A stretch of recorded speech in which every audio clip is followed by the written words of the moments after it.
এজন্য আমার শেষ অনুরোধ, বান্দা যে অবস্থায় থাকো না কেন, আমার কালাম থেকে যেটুকুই পড়ো না কেন, দিবারাত্রি যেই আমলই করো না কেন, যখনই তা করতে থাকো, আমি আল্লাহ কিন্তু তোমার সামনে থাকি, সামনে থাকি, সামনে থাকি।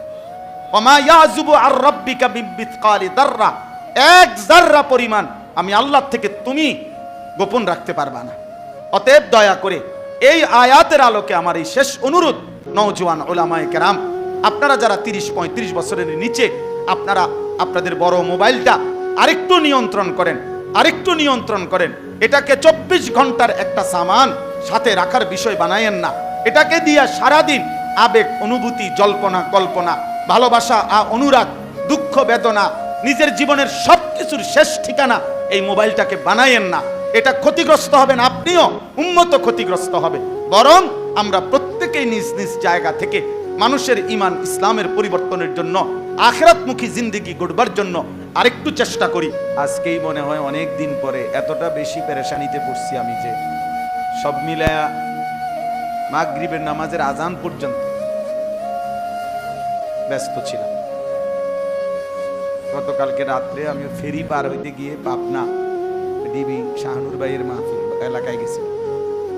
ওইখান থেকে যখন ফেরি পার হয়েছি ফজরের মধ্যে, ওইখানে আরিছা 4টা বাজে, তখন এরপরে আসা অনেক বেশি। আবার বাচ্চা অসুস্থ হয়েছে হঠাৎ, তাকে ইমার্জেন্সি ডাক্তার দেখাইতেছে। মাগরিবের 8 টাইমে অবসর হয়েছে।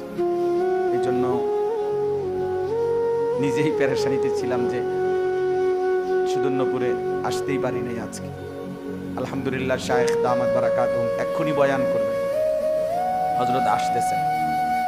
আমাদের খতিবে আজম মুনাজিরে জামান আল্লামা নুরুল ইসলাম অলিপুরি দামাত বারাকাতুহুমুল আলিয়া হযরত আমাদের মাঝে গুরুত্বপূর্ণ নসিহত করেছেন। আলহামদুলিল্লাহ। ব্যক্তিগতভাবে আমাদের শায়েখ আরিফ বিল্লাহ হাকিমুন নফস আল্লামা মুফতি মুশতাকুন নবী কাসিমি হযরত দামাত বারাকাতুহুম আমাদের অলিপুরি হযরতের বয়ান অনেক বেশি মনোযোগ দিয়ে শুনে পছন্দ করে। এবং আমরা সবাই জানি যে আমাদের শায়েখের প্রথম যে 6টা বয়ান এর সংকলন, যেটা আলহামদুলিল্লাহ এখনো বিক্রি হয়, আজকে না হয়তো 5-7 বছর, 6 বছরের বেশি হবে, এই বইগুলো অনবরত আমরাও বিক্রি করি। আমার গাড়ি তো অল্প কিছু বই সব সময় আছে, এ কম বেশি কেউ না কেউ সব সময় খোঁজে। এই 6টি বইয়ের মধ্যে প্রথম সুদর্ণপুর থেকে প্রকাশিত যে বই, তার মধ্যে একটা বই কিন্তু অলিপুরি হযরতের বয়ান। আত্মার পবিত্রতা কি, কেন, কিভাবে। ওয়াশ-শামসি ওয়া দুহাহা, এই সূরার তাফসিরে আত্মশুদ্ধি এবং তাজকিয়া হযরত এখানে বসেই বুঝাইছিলেন। এজন্য সবাই কিন্তু এটা উচিত আমাদের অলিপুরি হযরতের বয়ান সবসময় মনোযোগ দিয়ে শোনা। একেবারে কোনো বিষয়ের উপরে তাত্ত্বিক এবং প্রয়োজনীয় সর্বশেষ সুন্দর তথ্যটা হযরত উপস্থাপন করতে পারে। আমরা ছোটবেলায় যখন ছাত্র জীবনে হুজুরের বয়ান শুনতাম, তখন দেখতাম যে প্রথম 20 মিনিট 30 মিনিট হুজুর তার কথাকে এত দূরে ছড়াইয়া ফেলছে, তো নিজে নিজেই ভাবতাম যে এগুলা মিলাইবে কেমনে, কই থেকে কই গেল, সিন জাফান সব শেষ, মানে অনেক দূর চলে গেছে। কিন্তু আশ্চর্য, এটা আমি সবসময় বলি, লাস্টের 10 মিনিট দেখা যায় এই শুরু থেকে কোনো কথা, কোনো প্রশ্ন একটাও ছোটে না, বরং উনি এমনভাবে আইসা মিলাই দিছে যে আপনার সব কথা কমপ্লিট হয়ে এতটুকু বলার পরে শেষ হওয়ার কথা ছিল, এবং এখানেই অলিপুরি শেষ করছে। আগামী বছরের দায়িত্ব কখনোই নেয় না। সাধারণত আমরা বক্তারা বলি যে হায়াতে বাঁচলে আমার আগামী বছর কি বলবো, বাকিটা বলবো, বলার অনেক ছিল। একবার একজনে 3.5 ঘন্টা ওয়াজ করার পরে এরপরে বলতেছে আমার তো এখনো ওয়াজের স্টার্টে ওঠেন। পরে আমি বললাম যে নিশ্চয়ই মেশিন দুর্বল, এত সময় লাগার কথা না স্টার্ট হতে, এটা একবারে ফালতু মেশিন। 3.5 ঘন্টা ঘুরাইয়াও যদি এটা স্টার্ট না ওঠে, কি মেশিন চালাইলেন? এই জন্য আসলে এই সমস্ত তাকাল্লুফ লৌকিকতা কমপক্ষে অলিপুরি হজরতের মধ্যে নাই। যা বলা তা স্ট্রেট কাট বলে যাচ্ছেন। আজকে 50-52 বছরের বেশি সময় ধরে তিনি বয়ানই করেন। আলহামদুলিল্লাহ, আল্লাহ তাআলা তার হায়াতে আফিয়তের সাথে বরকত দান করেন। মুআজ্জাজ হাজিরিন, আমি একটা আয়াতের তরজমা শুধু আবার মনে করাইতে চাই। সূরা ইউনূসের 61 নম্বর আয়াত। আমাদের শায়েখ আরিফ বিল্লাহ আল্লামা মুফতি মুশতাকুন নবী কাসিমি হযরত দামাত বারাকাতুহুম যে আয়াত খুব পছন্দ করেন এবং খুব বেশি বয়ান করেন। আমাদের শায়েখ বেশি যে কয়েকখান থেকে বয়ান করে কোরআন শরীফের, এর মধ্যে এটা একটা। 10 নম্বর পারা 11 নম্বর সূরা, সূরা ইউনূসের 61 নম্বর আয়াত। আল্লাহ তাআলা বলেন, ওয়ামা তাকুনু ফি শা'নিন ওয়ামা তাতলু মিনহু মিন কুরআনিন ওয়ালা তা'মালুনা মিন আমালিন। আল্লাহ তাআলা নবীজি সাল্লাল্লাহু আলাইহি সাল্লামকেও লক্ষ্য করে বলছেন এবং ঈমানদারদেরকেও লক্ষ্য করে আল্লাহ তাআলা বলছেন যে আপনি হে নবী যে অবস্থায় থাকেন না কেন, ওয়ামা তাকুনু ফি শা'নিন, আপনি যে অবস্থায় থাকেন না কেন, ওয়ামা তাতলু মিনহু মিন কুরআনিন, আপনি আমার কোরআন থেকে যেটুকুই তেলাওয়াত করেন না কেন, ওয়ালা তা'মালুনা মিন আমালিন, এবং আমার বান্দারা তোমরা যেই আমলই করো না কেন। এই কয়টা? 3টা। আপনি যে অবস্থায় থাকেন না কেন, আপনি আল্লাহর কালাম মানে ইবাদত যেটুকুই করেন না কেন, এবং আল্লাহ তাআলা বলে তোমরা যখন যেই আমলই করো না কেন, ইল্লা কুন্না আলাইকুম শুহুদান ইয তুফিদুনা ফি, যখন তোমরা সেই কাজটি করতে থাকো আমি আল্লাহ তোমাদের সামনেই থাকি। ইল্লা কুন্না আলাইকুম শুহুদান,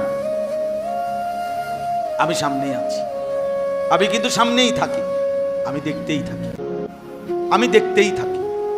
ভালো কিংবা মন্দ, রাত্র কিংবা দিন, আলো কিংবা অন্ধকার, একাকী কিংবা প্রকাশ্য, একজন কিংবা হাজার জনের মাঝে, আল্লাহ তাআলা বলেন যে অবস্থায় থাকো না কেন বান্দা, আমি কিন্তু তোমার সামনেই আছি।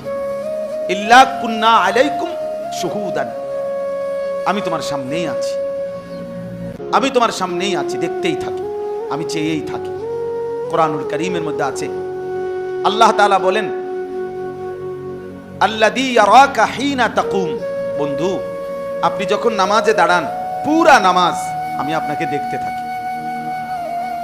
ওয়া তাকাল্লুবাকা ফিস সাজিদিন, আপনি যখন আমার বান্দাদের সাথে নামাজে রুকু দেন, সেজদা দেন, তো রুকু অবস্থায়, সেজদা অবস্থায়, আত্তাহিয়াতু অবস্থায়, প্রত্যেক অবস্থায়, প্রতিটা অবস্থার পরিবর্তনে আমি আল্লাহ আপনাকে দেখতেই থাকি, দেখতেই থাকি, দেখতেই থাকি। আমাদের শায়েখ দামাত বারাকাতুহুম ইদানিং কালে আয়েশা, এই শেষ ইদানিং কালে আয়েশা সবচেয়ে বেশি যে বিষয়ে খুব গুরুত্ব দিচ্ছেন, বয়ান করতেছেন, সিফাতে ইহসান। এই শব্দটা যারা মোটামুটি নিয়মিত শুনতেছেন হযরতের বয়ানের মধ্যে খেয়াল করছেন, এই শব্দটা বারবার বলতেছে, সিফাতে ইহসান। অর্থাৎ আমাদের ঈমান, আমাদের ইসলাম, আমাদের ইবাদাত, আমাদের সমস্ত আমলকে একটা স্তরে নিয়ে যাওয়া। আমার ওযু, নামাজ, সূরা, কেরাত, আমার জিকির, তাসবিহ, তেলাওয়াত, সেজদা, রুকু, আমার সমস্ত বন্দিগি যেন ইহসানের স্তরে পৌঁছে। ইহসানের স্তর, ইহসানের স্তর এইটা, আর এইটার ব্যাখ্যাই এটা। রাসূলুল্লাহ সাল্লাল্লাহু আলাইহি সাল্লাম ইহসানের স্তরে আমার ইবাদত সমস্ত ইহসানের মাকামে পৌঁছবে কিভাবে, সিফাতে ইহসান, ইহসানের গুণ অর্জিত হবে কিভাবে, রাসূলুল্লাহ সাল্লাল্লাহু আলাইহি ওয়াসাল্লাম এটার ব্যাখ্যা বলছেন, আন তা'বুদাল্লাহা কাআন্নাকা তারাহু ফাইন লাম ইয়াকুন তারাহু ফাইন্নাহু ইয়ারাক। অর্থাৎ আল্লাহর ইবাদত তুমি এভাবে করবে যেন তুমি আল্লাহকে দেখছো, অথবা যদি এটা না হয়, এদূর পৌঁছতে না পারো, তাহলে কমপক্ষে এতটুকু থেকে যেন খালি না হয় যে তোমার দিলে 24 ঘন্টা এ কথা তোমার দিলে উঠানামা করে যে আল্লাহ আমাকে দেখছেন, আল্লাহ আমাকে দেখছেন, আল্লাহ আমাকে দেখছেন। তাহলে আমাদের ইবাদতকে ততক্ষণ পর্যন্ত সুন্দর করার মেহনত চালায় যাইতে হবে যতক্ষণ আমার দিলে, মনের অজান্তেও আমার অন্তরে যেন এই কথা দিলের মধ্যে উঠানামা করে 24 ঘন্টা যে আমার আল্লাহ আমাকে, এটা সিফাতে ইহসান। তাও আবার দ্বিতীয় স্তর। প্রথম স্তর তো আমি আল্লাহকে দেখছি, আমি আল্লাহকে। রাসূলুল্লাহ সাল্লাল্লাহু আলাইহি ওয়াসাল্লাম নামাজের মধ্যে, নফল নামাজে, বৃষ্টির প্রার্থনার জন্য নামাজে দাঁড়াইছেন। তো এই অবস্থা আল্লাহ নবী একটু সামনে বাড়ছেন, আবার একটু পিছায় আসছেন। নামাজ শেষে সাহাবারা জিজ্ঞেস করলেন, আপনি নামাজ অবস্থায় একটু সামনে আগালেন, আবার পিছাইলেন কেন? আল্লাহ নবী সাল্লাল্লাহু আলাইহি সাল্লাম বললেন, জান্নাতের ফলের গাছগুলো দেখতেছিলাম সামনে, একটু আগাইছিলাম, মন চাইছিল একটা ফল থেকে একটা থোকা ছিঁড়ে তোমরা খাওয়ামো, আবার পরে মনে হয়েছে এটা তো দুনিয়া, তোমরা সহ্য করতে পারতা না, এই জন্য আবার পিছায়া করছি।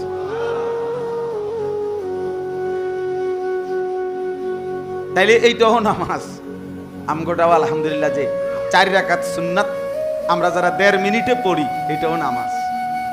সম্পূর্ণ জাপান থেকে অর্ডার করা নামাজ, জাপানি মেশিন, যেটা জাপানি মেশিন দ্বারা নিয়ন্ত্রিত যেই নামাজ, এটাও নামাজ।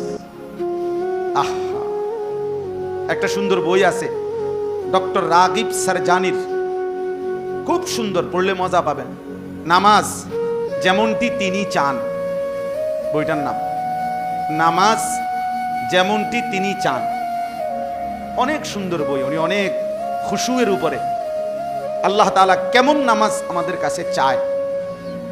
তাইলে আমিও এই কথাটা এই আয়াতের আলোকে আপনাদের সামনে পেশ করলাম, আমার জন্য, আপনাদের জন্য, যে আমাদের দিলের মধ্যে আমাদের ইবাদত, আমাদের রাত্র দিন, আমাদের 24 ঘন্টার সময়ের মধ্যে আমাদের মধ্যে এই হালাত আসতেই হবে।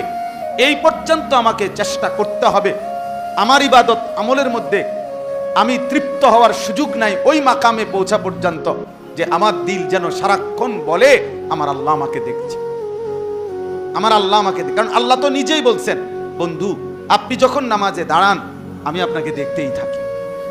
আল্লাহ তো এখানেই বলছেন, ওয়ালা তা'মালুনা মিন আমালিন, বান্দা তুমি যেই আমলই করো না কেন, যে অবস্থায় থাকো না কেন, ইল্লা কুন্না আলাইকুম শুহুদান, আমি আল্লাহ তোমার সামনে উপস্থিত থাকি, আমি তোমাকে দেখতেই থাকি।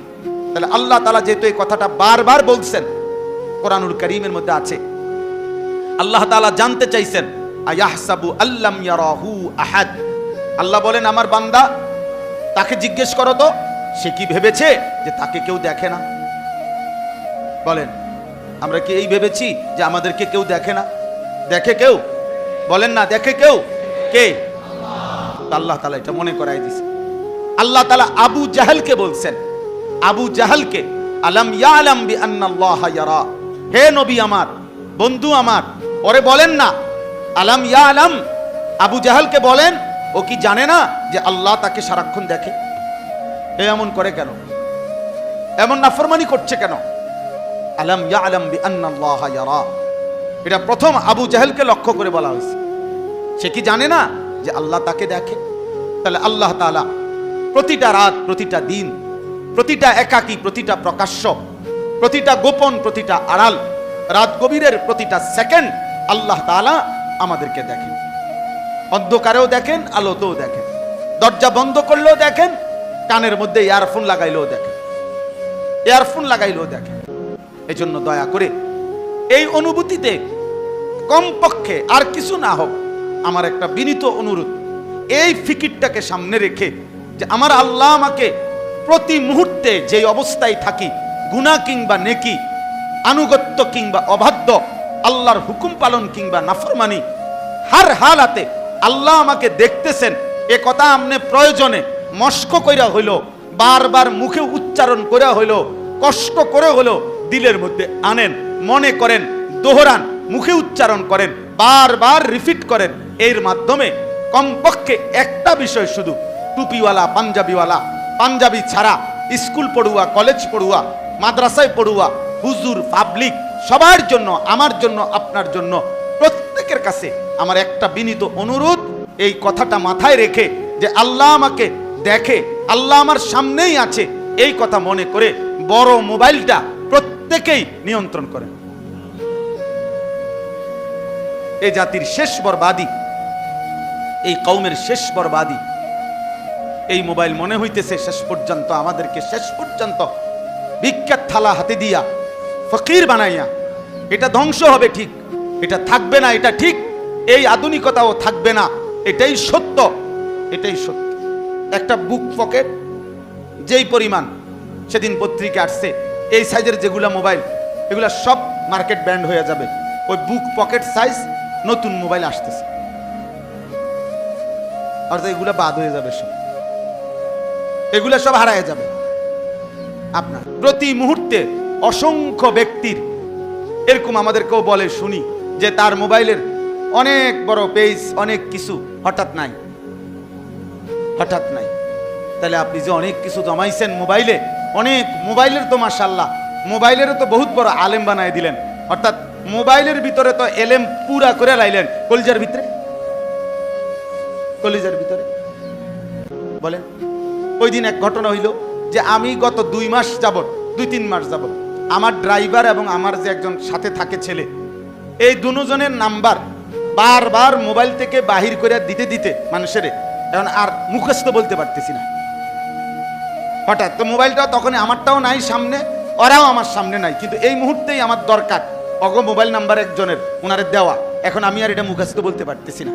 পরে আবার বৈশা বৈশা, এরপরে উঠা বৈশা আগে দুজনের মোবাইল নাম্বার কমপক্ষে 50 বার মুখে বইলা মুখস্থ করছি। আমি না রে, আসলে তো শুধু মোবাইলের উপরে নির্ভর করে হবে না, আমারটা আমার কলজার ভিতরে, মানে আমার মুখস্থ হইতে হবে, এটা মুখস্থ হইতে হবে। এজন্য প্রিয় ভাই, মোবাইলের ভিতরে তো অনেক কিছু আছে, আমিও বুঝি আছে, কিন্তু আমার কলিজার ভিতরে কি আছে, আমার জেহেনের মধ্যে কি আছে, আমার আমলের মধ্যে কি আছে, এটা দেখার বিষয়, এটা দেখার বিষয়। মোবাইল হারাইয়া গেলে সেভ নাম্বার এগুলা পরে নতুন সিম নিলে সিম তো মিলে, নাম্বার আগেরটা তো পাওয়া যায়, কিন্তু সেভ নাম্বার মনে করেন নাই, তা তাইলে মোবাইল হারাইয়া গেলে আপনার সংরক্ষিত হাজারো জিনিস সবই তো হারাইয়া গেল, কিন্তু কলিজায় সংরক্ষণ করলে এক সুতাও হারাবে, এক শব্দও হারাবে।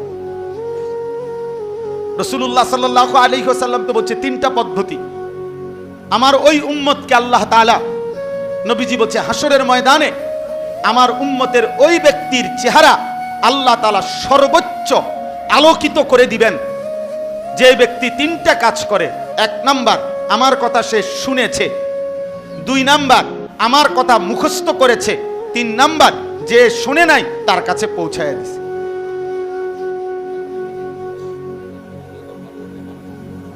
আচ্ছা, শুনাইতেছে, কথাটা বুঝছেন কিনা বলেন? তাহলে 1 নাম্বার, আমি নাদ্দারাল্লাহু ইমরাআন সামিআ মাকালাতি সুম্মা ওয়াআহা এফরা ওয়া আদ্দাহু ইলা মান লাম ইয়াসমাহু। নিজে শুনলো, এরপরে মুখস্থ করলো, যে শুনে নাই তার কাছে পৌঁছায়া দিল। তাহলে রাসূলুল্লাহ সাল্লাল্লাহু আলাইহি ওয়াসাল্লাম তো তরিকা বলছেন এইটা, নবীজি তো বলছেন এইটা। এই জন্য আমি অনুরোধ করছি, মাঝখান দিয়ে একটু কষ্ট করে আপনারা এই জায়গাটা হবে একটু পিছান, ভাইয়া কদ্দুর পিছান, হযরতের সাথে গুরুত্বপূর্ণ অনেকগুলো মেহমান আসবেন, জায়গা করে দেন, ভালো হবে জায়গা। আনেস এরম এত জিমাইয়া পিছাইলে হইতো না, জওয়ান মানুষ এরম কোথাইলে হইতো না। মাশা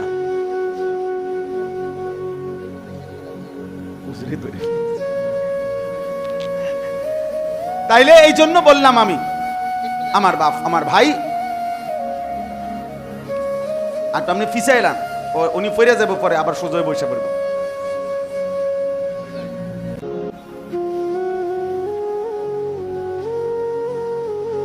মাশাআল্লাহ। তাইলে আমরা বলতেছিলাম যে আসলে আমার একটা বিশেষ কথা, এটা উঠতি বয়সের নওজোয়ান আলেম যারা, বিশেষ করে যাদের বয়স 30-35-এর নিচে, প্রিয় ভাই আমি অনুরোধ করছি দিল থেকে, আসলেই বাস্তব সত্য কথা হলো আপনাদের দ্বারা এখনো কওম মিল্লাতের উম্মতের অনেক খেদমত সম্ভব, বিশ্বাস করেন। আমি মনে কিছু নিয়েন না, সবার জন্য বলি না, আমি যারে দেখছি শুধু তার জন্য কথা বলতেছি। আমি এক সপ্তাহ আগে এক জায়গায় সারা রাত সফর করে মাহফিল থেকে আরেক জায়গায় জামু, ফজরের নামাজ পড়ছি পথে একটা মসজিদে।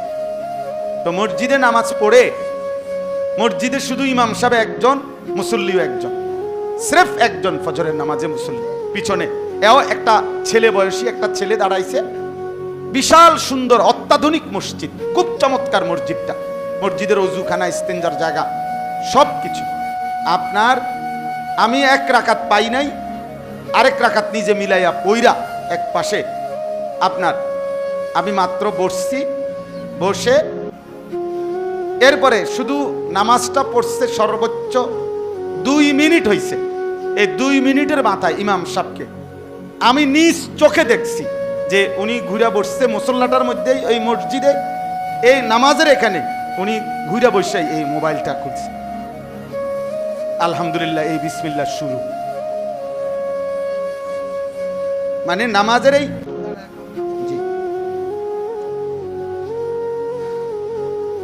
না, বিশ্বাস করেন যে এটাও মসজিদে দাঁড়াই এই বলতেছি, নামাজের এই সালাম ফিরাইলো, নামাজের মুসল্লাটার থেকেও এখনো উঠে নাই।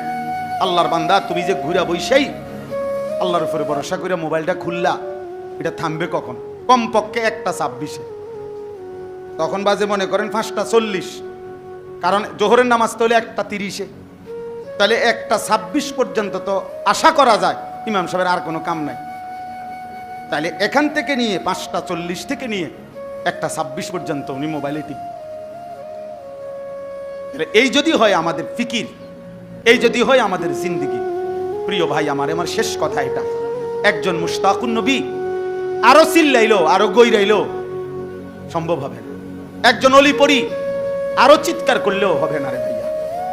1 জন 10 জন 20 জন হবে না, হবে না। সবাই 10,000 মানুষের সামনে বলতে হবে জরুরি না, সবাই 1000 মানুষের সামনে বলতে হবে এটা জরুরি না ভাইয়া।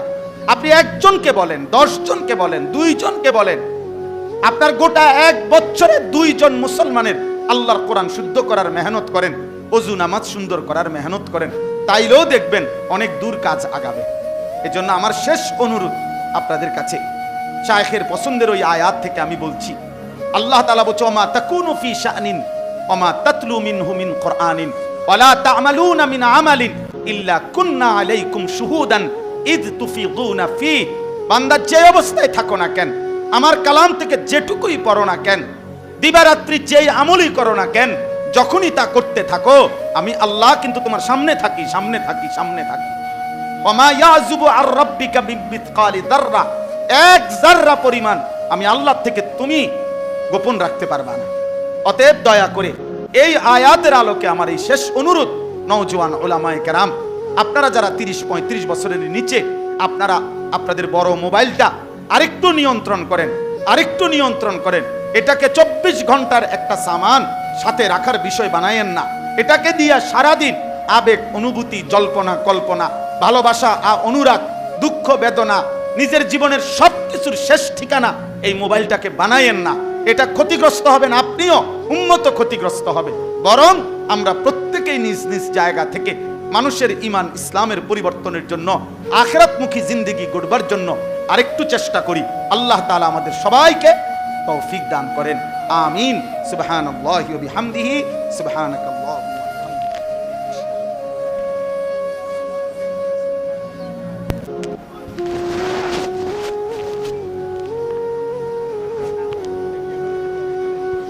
বসেন বসেন।